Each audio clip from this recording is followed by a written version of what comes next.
Okay, இப்போ நம்ம அடுத்த யூனிட் ஸ்டார்ட் பண்ண போகிறோம். ஸோ யூனிட் 3 ஓகேவா. ஸோ யூனிட் 3ல் வந்து பார்த்தீங்கன்னா மெயினாக 4.1, 4.2, 4.3 அப்படிங்கிற 3 செக்ஷன் தான் இருக்குது.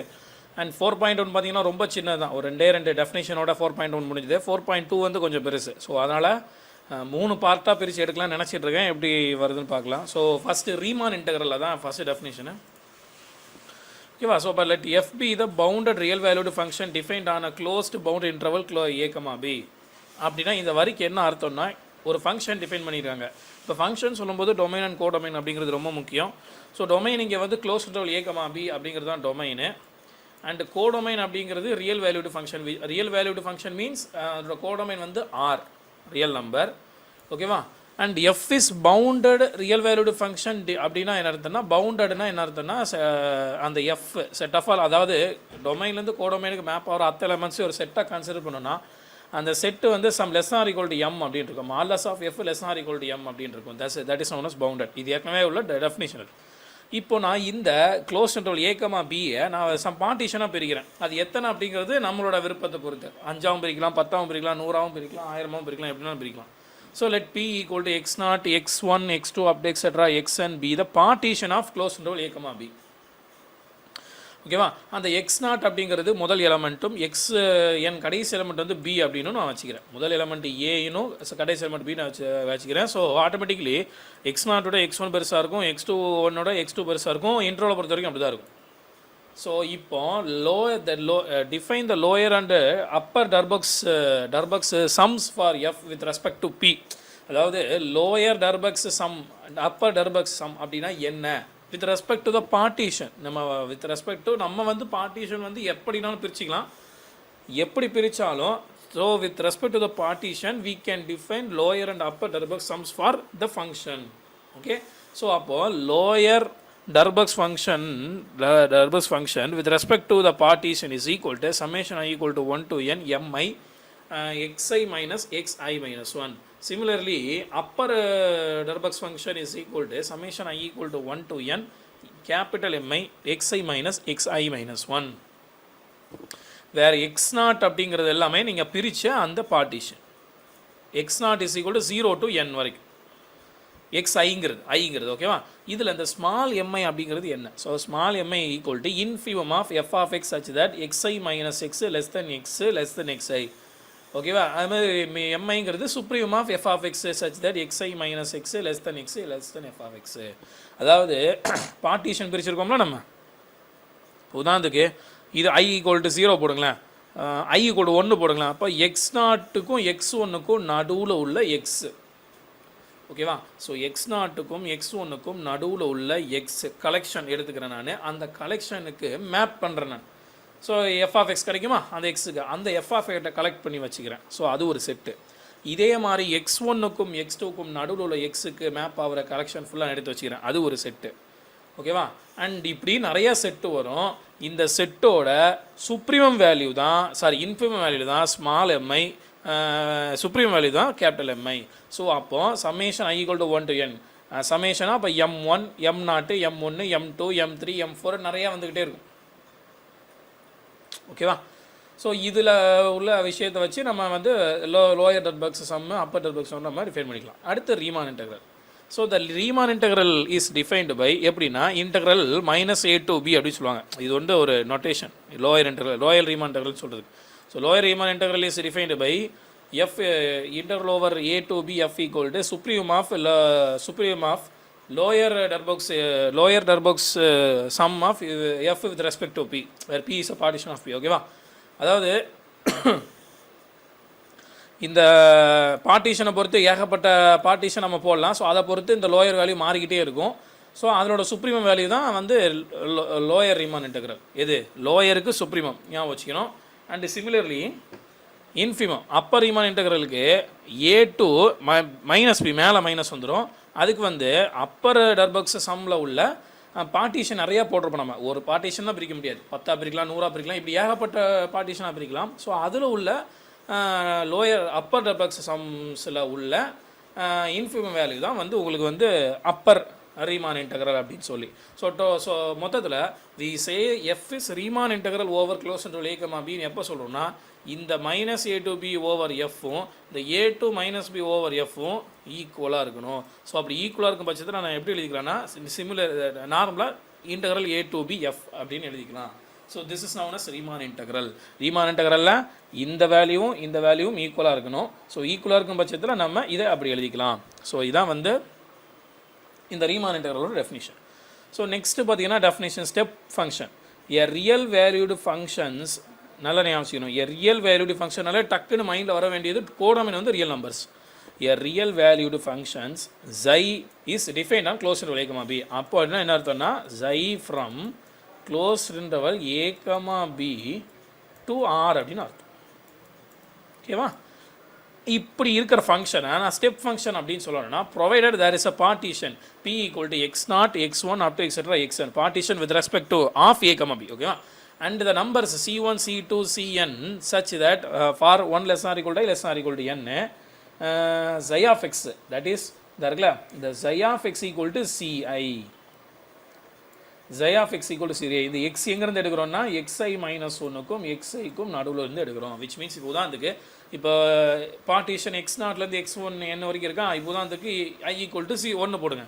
அப்போது இங்கே x0 வரும், இங்கே x0 இங்கே x1 வரும். இது ரெண்டுக்கும் நடுவில் உள்ள எக்ஸ் இருக்குமா.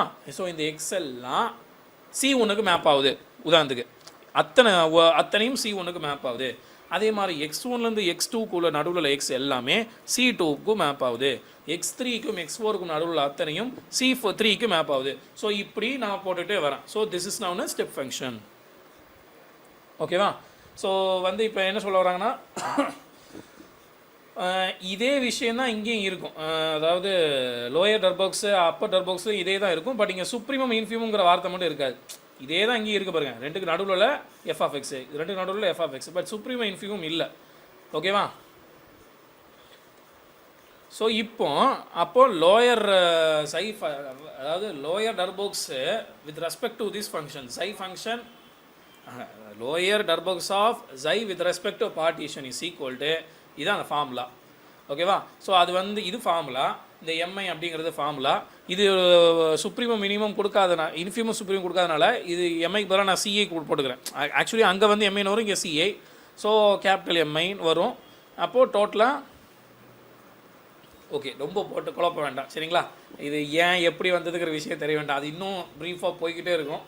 பரவாயில்ல, நான் ஸ்டார்ட்டாகவே சொல்லிடுறேன். மொத்தத்தில் என்ன சொல்லுவாங்கன்னா lower Darboux sum of xi function, that is step function with respect to the partition, and upper Darboux sum of xi function with respect to the partition ரெண்டுமே சேமாக இருக்கும் அப்படிங்கிறதா சொல்லுவாங்க. இந்த ஸ்டெப் ஃபங்க்ஷனை பொறுத்த வரைக்கும் அப்படி சேமாக இருக்கும் அப்படின்னு. அண்ட் இந்த ஸ்டெப் ஃபங்க்ஷன் பொறுத்த வரைக்கும் ஈக்குவலாக இருந்துச்சுன்னா ஆட்டோமேட்டிக்காக அது என்னவா மாறுனா ரீமான்ஸ் இன்டெக்ரலாக ஈக்குவல் அப்படின்னு வந்துடும். ஸோ தட் அப்போ xi இஸ் ரீமான் இன்டெக்ரபிள். அப்போ integral a to b xi அப்படின்னு எழுதிக்கலாம். ஓகே. ஸோ இதோட போதும். அடுத்த 4.2 செக்ஷன் போயிடலாம். So Lebesgue integration canonical representation அப்படின்னு என்னென்னு பார்த்துடலாம். Suppose xi takes a finite number of distinct value a1 a2 up to etc an on e, then the representation xi equal to summation i equal to 1 to n ai xi of ei, where ei is equal to இது குழப்பறமா இருக்கு, வேண்டாம், இது வேண்டாம், இது எழுத வேண்டாம். எழுதும்போது ei equal to set of all x belongs to such that xi of x equal to ai. என்ன சொல்கிறாங்கன்னா ஒரு xi அப்படிங்கிற function takes a finite number of distinct values. xi takes a finite number of distinct values அப்படின்னா என்ன அர்த்தம்னா xi is a function. Okay. So xi is a function from domain to codomain. டொமைனில் உள்ள elements கோடொமைனில் உள்ள elements finite number of distinct வேல்யூக்கு map ஆகுது. a1 a2 a3 up to etc ஏனுக்கு மேப் ஆகுது. ஸோ இப்படி இருந்துச்சுன்னா இந்த xi நான் எப்படி எழுதிக்கலாம்னா summation i equal to 1 to n ai sum xi of ei. இந்த xi of ei அப்படிங்கிறது என்னதுன்னா இந்த a1க்கு மேப் ஆகிற set of all x collection அது xi of e1 and e1 அது. அதே மாதிரி a2க்கு மேப் ஆகிற set of all x collection from the domain அது e2. Similarly e3 e4 e5 etcetera. Okay. So இப்படி நான் என்ன எழுத முடிஞ்சதுன்னா this is known as canonical representation of xi. நல்லா ஞாபகம் வச்சுக்கணும். xi is equal to summation i equal to 1 to n ai xi of ei. இந்த aiங்கிறது டிஸ்டிங்க்ட் வேல்யூஸ். ஓகே. அடுத்த definition. For a simple function xi on xi defined on a set of finite measure E, we define the integral of psi over E. For a simple function psi defined on a set of finite measure, we define the integral of psi over E by psi of E equal to psi, integral over E equal to psi summation equal to 1 to n ai mi, m of ei, where psi has the canonical representation அப்படின்னு சொல்கிறாங்க. இது என்ன சொல்கிறது, psi actually அந்த சை இருக்குல்ல, நம்மளோட step function வந்து simple ஃபங்க்ஷனாக இருந்தால், சிம்பிள் ஃபங்க்ஷன் என்ன அப்படிங்கிறத நம்ம ஏற்கனவே பார்த்துருக்கோம். நம்ம ஸோ சிம்பிள் ஃபங்க்ஷனாக ஒன்றும் கிடையாது, it takes only finite distinct values அப்படின்னு சொல்லி பார்த்துருப்போம். நம்ம இது முடியல தெரிலன்னா முன்னாடி ரெஃபர் பண்ணி பாருங்கள். So simple function defined on a set of finite measure E, we define the integral of psi over E. ஓகேவா, அப்படி இருந்துச்சுன்னா சிம்பிள் ஃபங்க்ஷனாக இருந்துச்சுன்னா அங்கே கை ஆஃப் ஈன்னு போட்டோமோ நம்ம. ஸோ இதுக்கும் இது மட்டும் தான் வித்தியாசம், அப்படிதானே? ஓகேவா, இந்த சையை இங்கே நான் இன்டர்வல் ஓவர் எடுத்தேன் அப்படின்னா, இந்த சைங்கிற ஃபங்க்ஷனுக்கு இன்டர்வல் எடுத்தேன்னா அதை நான் எப்படி எழுதிக்கணும், summation equal to 1 to n measure of இஐக்கு நம்ம ஈக்குவேட் பண்ணிக்கலாம் அப்படிங்கிறதான் இதனோட டெஃபினிஷன். சரி, இப்போது ஃபர்ஸ்ட் லெம்மா பார்க்கலாம். So let EI I equal to 1 to n be a finite disjoint collection of measurable subsets of a set of finite measure E. அப்போது E1 E2 E3 எல்லாமே disjoint measurable subset of a finite measure E. ஈக்கு subset, ஈங்கிற measurable செட்டுக்கு E1 E2 E3 எல்லாமே disjoint collection of measurable subsets. இப்போ for I less or equal to 1 less or equal to I less or equal to n, let AI be the real number. ஓகேவா, so let AI be the real number. Okay, இப்போ if இந்த 5 அப்படிங்கிற ஃபங்க்ஷனை நான் summation I equal to 1 to n AI chi of EI அப்படின்னு எழுதணும்னா interval over இந்த psi வந்து summation equal to 1 to n AI M of A அப்படின்னு எழுதிக்கலாம் அப்படிங்கிறதான் இந்த கராரி. அதாவது இங்கே இந்த டெஃபினிஷனுக்கு இந்த லெம்மாவுக்கு என்ன வித்தியாசம்னா, இங்கே வந்து சிம்பிள் ஃபங்க்ஷனாக இருக்கணும் அப்படின்னு சொல்லியிருக்காங்க, பட் இங்கே வந்து மெஷரபிள் ஃபங்க்ஷனாக இருக்குது, measurable subsets, measurable finite measure இருக்குது. ஸோ இப்படி இருக்கும்போது இது சாத்தியமா அப்படிங்கிறதா இந்த லெம்மா. ஸோ ப்ரூஃப் என்னன்னு பார்க்கலாம். So the collection EI I equal to 1 to n is the given to the disjoint E1 E2 E3 எல்லாமே டிஸ்டாயிண்ட். But the values A1 A2 ஏனை பற்றி எதுவுமே சொல்லலை. A1 A1 A2 A3 A4 எதுவுமே டிஸ்டிங்க்ட்டுங்கிற வார்த்தையை சொல்லவே இல்லை. டிஸ்டிங்க்ட்டுங்கிற வார்த்தை எப்போ சொல்லுவாங்கன்னா, இந்த 5ங்கிறது சிம்பிள் ஃபங்க்ஷனாக இருந்தால், 5ங்கிறது சிம்பிள் ஃபங்க்ஷனை சொல்லலை. ஸோ இந்த A1 A2 ANங்கிறது சிம்பிள் ஃபங்க்ஷனாக இருக்க வேண்டிய அவசியம் இல்லை, அதாவது சிம்பிள் ஃபங்க்ஷனாக இருக்க வேண்டிய அவசியம் இல்லை. ஸோ அதனால் இது டிஸ்டிங்க்டாக இருக்க வேண்டிய அவசியம் இல்லை. இப்போ நான் என்ன பண்ணுறேன், λ1 λ2 up to etc λm, நல்லா கவனிக்கணும், m be the distinct values taken by the 5. இந்த 5, the function 5 takes the distinct values λ1 λ2 up to etc λm இப்படி நான் எடுத்துக்கிறேன். இப்போ நல்லா கவனிக்கணும், இது கொஞ்சம் காம்ப்ளிகேட்டடாக இருக்கும், கொஞ்சம் நிதானமாக கவனிக்கணும்.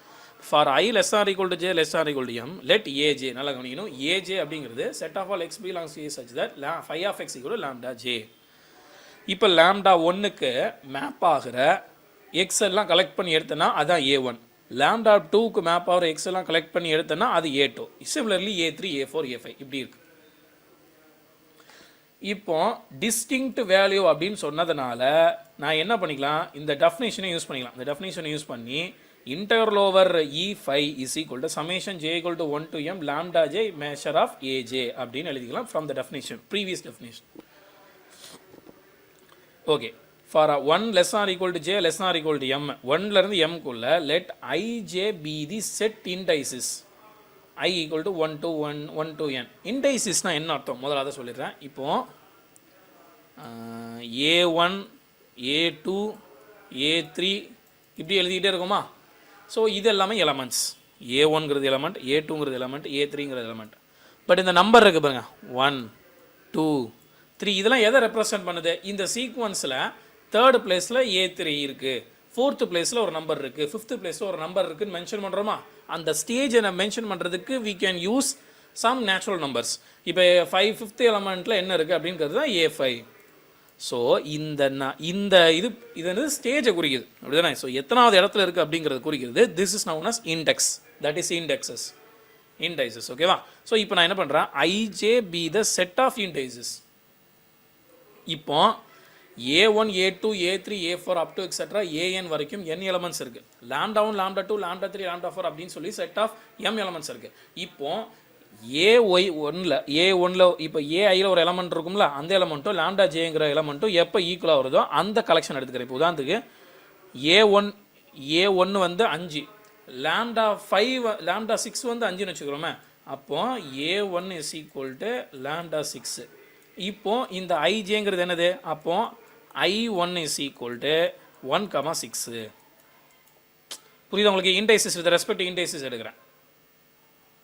ஸோ இப்படி எதுலாம் ஈக்குவலாக இருக்கோ அத்தனை கலெக்ஷனை எடுத்து வச்சுக்கிறேன். ஸோ அத்தனை கலெக்ஷன்லையும் இப்போ I2க்கு வந்து 2,6 வரலாம், ஐக்கு இதுக்கு வந்து 3,6 வரலாம், சிலது 3,3 வரலாம், சொல்ல முடியாது. So I1, I2, I3, I4 இப்படி நிறையா கண்டுபிடிக்கிறேன்.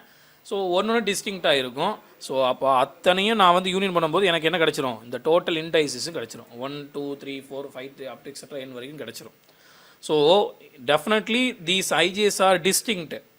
ஓகேவா? ஐஜேஸ் ஆர் டிஸ்டிங்க்ட் தான் கண்டிப்பாக இருக்கும். அண்ட் மெஷர் ஆஃப் ஏஜே வந்து summation I equal to summation I belongs to IJ measure of இக்கு ஈக்குவலாக இருக்கும். மெஷர் ஆஃப் E1, அதாவது இப்போ மெஷர் ஆஃப் E1ங்கிற செட்டுக்கு E1ங்கிற செட்டும் மெஷர் ஆஃப் ஓகே புரியுது. அதாவது E1, E2, E3, E4 அப்படிங்கிறது ஃபைனைட் டிஸ்டைன்ட் கலெக்ஷன்ஸு. இங்கே A1, A2, A3ங்கிறதும் எங்கேருந்து எடுக்கிறோன்னா அந்த E1, E2, E3லேருந்து எடுக்கிறோம். ஸோ இதோட மெஷரும் ஈக்குவலாக தான் இருக்கும் கண்டிப்பாக. ஏன்னா இந்த ஏஜேவே நான் எக்ஸ்லேருந்து எடுக்கிறேன், விச் மீன்ஸ் அந்த E1, E2, E3லேருந்து எடுக்கிறேன். ஸோ அதனால் மெஷர் ஆஃப் ஏஜேவை மெஷர் ஆஃப் சமேஷன் மொத்தத்தை கூட்டும் போது ஈக்குவலாக இருக்கும். ஸோ இப்போ இந்த ஸ்டெப்லேருந்து நான் ஸ்டார்ட் பண்ணுறேன். Summation I equal to 1 to n AI m of EA is equal to summation J equal to 1 to m summation I belongs to IJ AI m of EA அப்படின்னு எழுதிக்கலாம். ஸோ இந்த m of EA AI m of EAயும் AA m of EAயும் அப்படி இருக்குது. So இங்கே வந்து ஐஜேங்கிறது union of J equal to 1 to m IJ அப்படிங்கிறது 1 to n இருக்குது. ஸோ இங்கேயும் 1 to n இருக்குது. அதனால இன் டேர்ம்ஸ் ஆஃப் நான் ஐஜேன்னு எழுதிக்கிறேன் with respect to J equal to 1 to m. ஓகேவா? பிகாஸ் இது ரெண்டுமே ஃப்ரம் 1 to n இன்டைசிஸும் சரி நம்மளோட சமேஷனும் சரி ரெண்டுமே 1 to nங்கிறதுனால இதை நான் அப்படி எழுதிக்கலாம். அண்ட் இப்போ summation J equal to 1 to n இது அப்படி வருது. அண்ட் இந்த லாம்டா ஜே அதுக்கடுத்து பார்த்தீங்கன்னா lambda J summation I equal to I belongs to IJ m of EI. ஏஐயும் ஏஜேயும் ஈக்குவல்னு நம்ம இப்போ தான் சொன்னோம் எந்தெந்த இன்டைசிஸில் இருக்குன்னு சொல்லியிருக்கோம் நம்ம. ஸோ அதனால் ஏஜேக்கு பதிலாக லாம்டா ஜே போட்டுக்கிறேன். அண்ட் இப்போ summation J equal to 1 to m lambda J m of AI equation number 2ல் பாருங்கள். ஸோ இதனோட வேல்யூ வந்து m of AI அப்படின்னு வரும். அதுக்கடுத்து summation J equal to 1 to m lambda J m of AIங்கிறது 5. ஓகேவா? Interval over E5 interval over with respect to E5. ஓகேவா? With respect to the equation 1. அப்போ interval over E5 is equal to இந்த value வருது. அதுதான் இங்கே எழுதியிருக்கோம். So அதுதான் நம்ம ப்ரூஃப் பண்ணணும். ஓகேவா? ஸோ இதைத்தான் நம்ம வந்து சொல்லணும், சொல்லியாச்சு. ஓகே, இப்போ அடுத்த தியரம் நம்பர் 2 பார்க்கலாம். ஸோ தியரம் 2 வந்து linearity and monotonicity of integration அப்படின்னு சொல்லி. ஸோ அது என்னன்னு பார்க்கலாம். So let phi and psi be the simple functions defined on set of finite measure E. So ஒரு ஃபைனைட் மெஷர் ஒரு மெஷரபிள் செட் ஈயில் வந்து நான் டிஃபைன் பண்ணுறேன். phi அண்ட் psiங்கிறத சிம்பிள் ஃபங்க்ஷன் நான் டிஃபைன் பண்ணுறேன். Then any alpha and beta, ஓகேவா? For any alpha and beta inter over alpha phi plus beta psi is equal to alpha into integral phi plus beta into integral psi. Moreover phi less than or equal to psi இருந்துச்சுன்னா interval வேல்யூவும் less than or equal to இருக்கும். So proof என்னன்னு பார்க்கலாம். So since both phi and psi takes only finite number of values on E. ஓகேவா? So simple functions சொன்னதுனால only take finite number of values மட்டும் தான். So we may choose a finite disjoint collection E1, E2 up to etc. En of measurable subsets of E with union of I equal to 1 to n EI equal to E அப்படின்னு எடுத்துக்கிறேன். ஏன்னா finite number of values since நல்லா கவனிக்கணும். So ரெண்டு ஃபங்க்ஷனும் simple function சொன்னதுனால it takes only finite number of values on E. ஓகேவா? So அப்போ A1, A2 up to etc. ANங்கிறது டிஸ்டிங்க்ட் ஃபைனைட் நம்பர்ஸ் வச்சுக்கிறோமே. இந்த A1ங்கிறது E1 அப்படிங்கிற சப்செட்டில் இருக்கும், A2 அப்படிங்கிறது E2ங்கிற சப்செட்டில் இருக்கும். ஸோ இப்படி நான் எடுத்துக்கிறேன். அண்ட் இந்த total union of the subsets is equal to measure set E. அப்போ நான் இது எப்படி எழுதிக்கலாம்? With respect to the definition. அந்த டெஃபினேஷன் படி phi is equal to summation I equal to 1 to n AI chi of EI இப்படி ஒரு definition வரும். அதை பாருங்கள், புரியும். And psi is equal to summation I equal to 1 to n BI chi of EI அப்படின்னு வரும். And interval over E phi equal to summation I equal to N to N. இது simple ஃபங்க்ஷனாக இருந்ததுன்னா measure of இன்னு எழுதிக்கலாம், நான் சொன்னேன். So interval over phi is equal to summation I equal to 1 to n AI M of e i and interval over e i of i equal to summation I equal to 1 to n b i M of e i அப்படி எழுதிக்கலாம். So both are simple functions, அதனால அதோட linear காம்பினேஷனும் simple ஃபங்க்ஷனாக தான் இருக்கும். So அப்போ டேரெக்டாக நம்ம இப்படி ஸ்டார்ட் பண்ணிடலாம். So interval over alpha phi plus beta psi is equal to interval over E alpha into ஃபையோட வேல்யூ இங்கே சையோட வேல்யூ ஃப்ரம் 1. அதுக்கடுத்து சம்மேஷன் அதாவது கை ஆஃப் இஐ மட்டும் நான் காமனாக எடுத்துக்கிறேன். ஸோ சம்மேஷனை கை ஆஃப் இஐ காமனாக எடுத்துக்கிறேன். And summation equal to 1 to n alpha AI plus beta BI M of ஐன்னு எழுதிக்கலாம் from 2. Okay, chi of A M of ஏன்னு எழுதிக்கலாம். And summation equal to 1 to n alpha MI இந்த இருக்குல்ல alpha into A into M of A plus summation equal to 1 to n beta into BA into M of A. இந்த alpha வெளியே எடுத்தால் இது தனியாக எழுதிக்கலாம். ஸோ இதனோட வேல்யூ ஃபை, இதனோட value psi. So first value முடிஞ்சு போச்சா. அடுத்து next we have to prove that monotonicity. இப்போது phi less or equal to psi அப்படி தானே. ஸோ இது பெரிய வேல்யூ, இது சின்ன வேல்யூ. ஸோ இப்போ இந்த பெரிய வேல்யூலேருந்து இந்த சின்ன வேல்யூ நம்ம கழிச்சோன்னா கண்டிப்பாக கிரேட்டர் ஆர் ஈக்குவல் டு 0வாக தான் இருக்கும். பாசிட்டிவ் நம்பர் அல்லது 0வாக இருக்கலாம். ஒன்று ரெண்டும் ஈக்குவலாக இருந்தால் 0வாக இருக்கும், அல்லது பெருசாக இருந்தால் பாசிட்டிவ் நம்பராக இருக்கும். அதான் அது போட்டு குழப்பிருப்பாங்க, இது தேவையில்லை சரிங்களா. ஸோ அப்போ ரெண்டு பக்கம் இன்டர்வல் எடுக்கிறேன். So interval over E psi minus phi greater or equal to interval over E 0. அப்போ interval over psi minus interval over E அப்படி ரெண்டாக பிரிக்கிறேன். ஸோ பிரித்து அந்த பக்கம் போகும்போது ஆட்டோமேட்டிக்காக சை பெருசாகிடுது. சரிவா, சை பெருசாக இருந்துச்சுன்னா இன்டர்வல் ஓவர் சை தான் பெருசாக இருக்குது அப்படின்னு ப்ரூஃப் பண்ணியாச்சு. Theorem over. ஸோ அடுத்த டெஃபினிஷன் என்னன்னு பார்த்தீங்கன்னா, let f be a bounded real valued functions defined on a set of finite measure e. So we define a lower Lebesgue integral of f over e as supremum of phi such that phi is a simple and phi less than or equal to f on e. And the upper lower is lower and the upper integral of f over e is defined by infimum of psi less than or such that psi is a simple function and psi greater than or equal to f on e. நல்லா கவனிக்கணும். So நான் ஒரு function define பண்ணுறேன். It is a bounded real value function defined on a finite measure E. Okay, அப்போ lower லெபஸ்கு integral அப்படின்னா என்ன அர்த்தம்னா, நம்ம டிஃபைன் பண்ண இந்த ஃபங்க்ஷனை விட கம்மியான வேல்யூ ஃபங்க்ஷன்ஸ் ஃபுல்லாக கலெக்ட் பண்ணி எடுத்துக்கிறேன். That function is simple. ஓகேவா, அப்படி ஒரு ஃபங்க்ஷனாக கலெக்ட் பண்ணி எடுத்து அதனோட சுப்ரீம் வேல்யூ என்னவோ அதுதான் லோயர் லெபஸ்கு இன்டெக்ரல். சிமிலர்லி நீ சூஸ் பண்ணுற ஃபங்க்ஷனோட பெரிய பெரிய ஃபங்க்ஷன் எடுக்கிறேன், தட் இஸ் சிம்பிள் ஃபங்க்ஷன், அதனோட இன்ஃபியம் வேல்யூ தான் என்னது அப்பர் லெபஸ்கு இன்டெக்ரல் அப்படின்னு சொல்கிறாங்க. ஓகே, ஸோ டெஃபினேஷன் பார்க்கலாம். அடுத்த டெஃபினேஷன். ஸோ லெபஸ்கு இன்டெக்ரல் அப்படின்னா என்ன? A bounded function F on a domain E of finite measure is set to be Lebesgue integrable provided its upper and lower over e is equal. அப்போ சொன்னோம்ல, so இதனோட இந்த supreme value இந்த infimum வேல்யூம் ஈக்குவலாக இருந்துச்சுன்னா that is known as Lebesgue integral அப்படின்னு அர்த்தம். அது simply denoted by interval over E F அப்படின்னு சொல்லுவாங்க. ஸோ பார்க்கலாம் theorem 3. Let f be a bounded function defined on the closed bounded interval a comma b. If f is Riemann integrable, நல்லா கவனிக்கணும். So f is a bounded function defined on a closed bounded interval a comma b. இந்த f is Riemann integrable over a comma b, then it is Lebesgue integral over a comma b and the two integrals are equal. ஒரு function define பண்ணுறேன், அது Riemann இன்டெக்ரபிளாக இருந்தால் அது லெபஸ்கு இன்டெக்ரலாகவும் இருக்கும் அப்படிங்கிறது தான் என்னோட ப்ரூஃபு. ஸோ எப்படின்னு பார்க்கலாம். So F is Riemann integrable over close interval a comma b அப்படின்னு கொடுத்துருக்காங்க. இப்போ நான் லெட் அந்த i ஈக்குவல் டு ஓகேவா, i equal to closed interval a comma b அப்படின்னு நினைக்கிறேன். இப்போ supremum of function interval over e function, இந்த ஃபங்க்ஷன் இருக்குல்ல,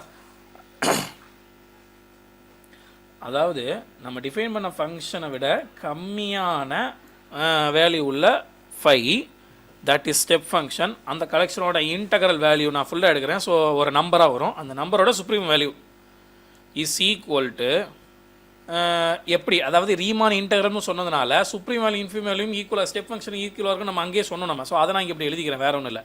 அதே மாதிரி எஃப்க்கு அதிகமாக உள்ள ஃபங்க்ஷன்ஸ் அண்ட் அது ஃபுல்லாக ஸ்டெப் ஃபங்க்ஷன்ஸ் அதோட கலெக்ஷன், அந்த கலெக்ஷனோட இன்டெக்ரல் வேல்யூ அதோட இன்ஃபிம் வேல்யூக்கு ஈக்குவல். இதுதான் ரீமான் இன்டெக்ரபிள்.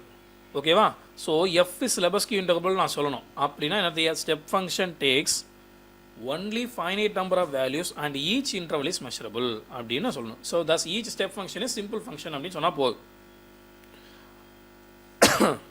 இப்போ a step function takes only finite number of values, அது நமக்கு தெரியும். ஸ்டெப் ஃபங்க்ஷன்னா அப்படி தான் எடுக்கும்னு சொல்லி தெரியும். And each interval is measurable, ஒவ்வொரு இன்டர்வலும் இது நான் சப்செட் எடுத்தேன்னா ஒவ்வொரு இன்டர்வலும் மெஷரபிள். அதனால்